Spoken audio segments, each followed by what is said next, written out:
Hello and welcome to Carlos and Lisa. I'm Carlos Amezcua. Lisa will be along in just a moment. We lost a beloved member of the Los Angeles community. Lakers star Kobe Bryant was, as you know by now, killed in a helicopter crash in Calabasas. He was, of course, an icon, a superstar, and a family man. He and his wife, Vanessa, had 4 girls, youngest born just last June. His 13-year-old daughter, Gianna, was also killed in the crash. She was known as Gigi. Father and daughter were heading to the Mamba Sports Academy for a basketball tournament in Thousand Oaks at the time of the accident. Of course, we all know his nickname was Black Mamba. Fans descended on the Mamba Sports Academy in remembrance of his passing. Also, people gathered in Calabasas near the site of the crash, wearing Kobe's number 8 and number 24 jerseys. You could see them staring up at the mountain and wondering what happened. And outside of Staples Center, where he won his championships, people gathered outside, even though the Grammys were going on inside. Well, Brian Martin, our BeondTV correspondent, is here. He spoke with LA Laker teammate Mark Madsen just a few minutes ago, and I'm sure he was shocked like we all were. Everybody. Just absolute disbelief. I mean, everybody was walking around looking at phones going, wait, can this be for real? What happened today? Seriously. How did this happen? Was it true? My son texts me, Dad, did you hear about this? And I go, I don't want to even believe that right now. So let's just pretend it didn't happen. And I think that's what everybody was going through today. You go down social media, you have Shaq and Mark Madsen himself. Everybody was like just unbelievable. Right here, Brian, on my phone, Barack Obama, Kobe was a legend on the court and just getting started, and it would have been just as meaningful a second act. So, and the president also tweeted about him. So, yeah, this is being felt worldwide. Tough news. And you talk to Mark Madsen. What an interesting perspective. I mean, he played with Shaq and Kobe during the great years back in the early 2000s. I mean, this is a guy who was right next to Kobe in the middle of his greatness. And he says, this is one player who pushed me, unlike anybody else, to just constantly get better and better and better.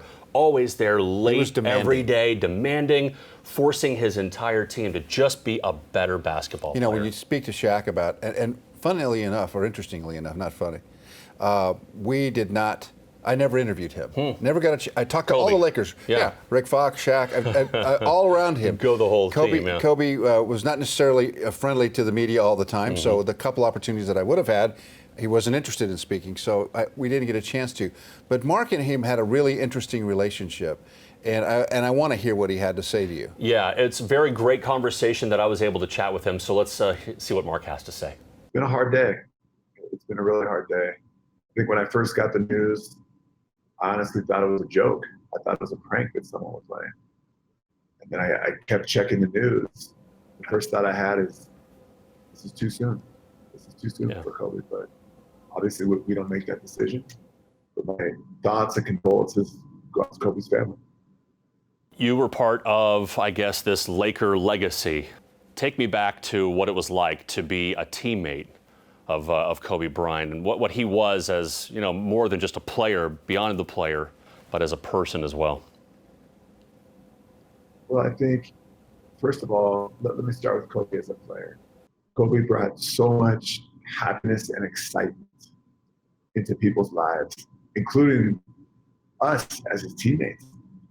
I remember the time that Kobe played against Michael Jordan at the Staples Center. It was a showdown.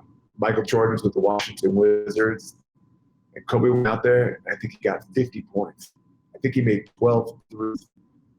And it was just, there was so much excitement in the arena. And so as a player, Kobe just held himself to such a high standard. Anyway, it was a beautiful thing to see. As a person, Kobe loved his family. Kobe loved his daughters. He loved his wife. And he spent so much time with them. I was with him as a player and as a coach 10 years later, a decade later almost. And Kobe loved his family. What in your mind makes Kobe Bryant this larger-than-life kind of basketball global icon that we have all come to know over the many years? I came in as a rookie. I think Kobe had already been in the NBA between 2, 3, 4 years. And so he was a veteran. I was a rookie, but I was older than he was. And so the first year was kind of smooth sailing all the way around. We won a championship, celebrations at the parade. But then in year 2, me personally, Kobe really, he wanted to push me. He wanted to push me so that he made me my personal best so the team could be its best possible self also. I've never been pushed that hard in my life. Look, I played at a great university, Stanford. I played at a great high school. I was pushed really hard. Kobe pushed me harder than I thought I could be pushed. Sometimes I didn't know if I could go any further, but he was doing it to help me. He was doing it to help me grow as a player. He was doing it to help the team. Some of those moments were hard. There were some times where Kobe and I butted heads. I remember one time I waited for him after practice at the Staples Center and I said, "Why are you going at me like this?" He told me to keep working. He told me to keep working. And our relationship progressed every year. When I came back to coach him 10 years later, Kobe was very different. He was more mellow. He still had complete control of the game in every way. But he was just a more mellow person in different ways. I know you posted on social media today about, I guess, some of the Christmas gifts and things that he gave you. Tell us about what you posted about. Well, I mean, there's so many memories, but Phil Jackson used to do a gift exchange at Christmas. And if I happened to draw Kobe's name, Kobe drew my name. So I'll never forget, on Christmas Day, I had bought Kobe a book of poetry, 101 Favorite Poems. It's a book that is meaningful to my family. I bought him a box of chocolates. I gave it to him. Kobe said, "You're going to have 2 custom-made Italian suits. The tape will be at the practice site shortly." And I'm telling you, I kept those suits as long as I could fit into those suits. I think about 6 years ago, I was about plus 20 pounds. I could no longer fit into them. Kobe was just a generous person. He was a generous person. You stepped on that court, you meant business. But off the court, one of the most generous, kind-hearted people you're going to meet.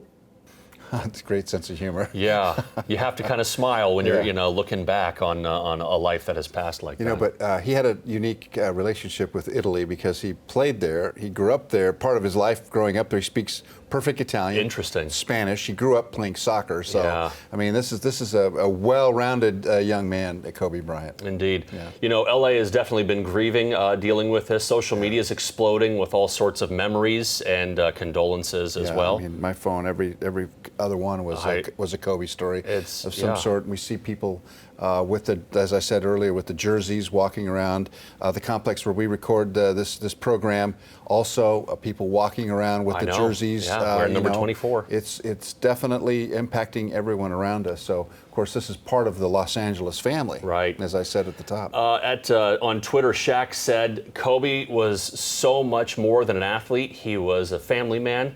That was what he had most in common. We love our families. Whenever we got together, I would hug his children like they were my own, and he would embrace my kids like they were his. His baby girl Gianna was born on the same day as my youngest daughter. I miss you already, brother. This is truly unbelievable. Everyone, please keep the Bryants in your prayers. Rest in peace. Yeah, it's so sweet to hear that from Shaq. I mean, they had a strained relationship on the court because Kobe always wanted the ball. Don't give the ball to Shaq. I want the shot. I'm going to take the game winner.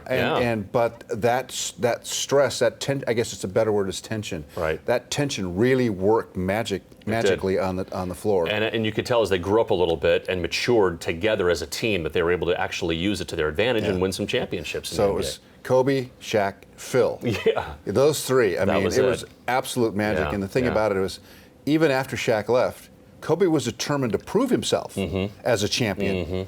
Don't need Shaq.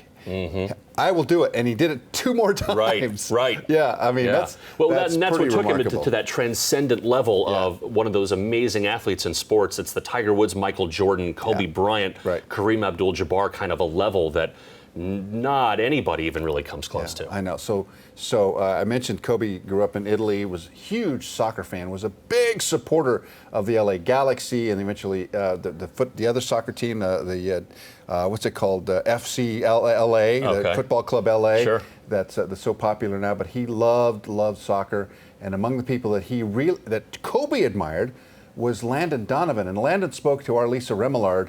And sent us this quote. She says that he told her, I'll never forget Kobe coming into our locker room after a game and getting to speak to him for a few minutes. He was one of very few sporting idols I had. I watched Kobe and the Lakers religiously as a young adult and was constantly inspired by his greatness. I'm so sad for his family. It's rough. It's one of those times where everybody's going to remember. It's almost like a Michael Jackson died kind of a moment where everybody's going to remember where you were, what was going on, how you found out. One of those kind of scenarios that just really is going to resonate, I think, with us for the rest of our lives. I drove past the crash site and was stunned really by just the feeling that this is real, this has really happened. And you know, Kobe Bryant loved the helicopter. He hated the freeways. He was in a helicopter all the time. He flew back and forth to practices and games, and on occasion he'd get in his Ferrari and drive around. But he really wanted to be able to get around, and I'm sure that this was just a normal thing. And you know that this is just a horrible way for him to pass away. We will learn more as the investigation gets underway about what happened in the crash, what was going on in the pilot's mind. The day, of course, of this tragic accident was extremely foggy in the Calabasas Mountains there in the Malibu Mountains park there, and in very, very dangerous conditions. We don't know if the weather had anything to do with it, whether the helicopter had a problem or anything like that, but we will be learning more throughout the days and weeks to come. But for now, Los Angeles is mourning the loss of one of its giants. Kobe Bryant is gone, and we extend our condolences to his family and all of his teammates and friends.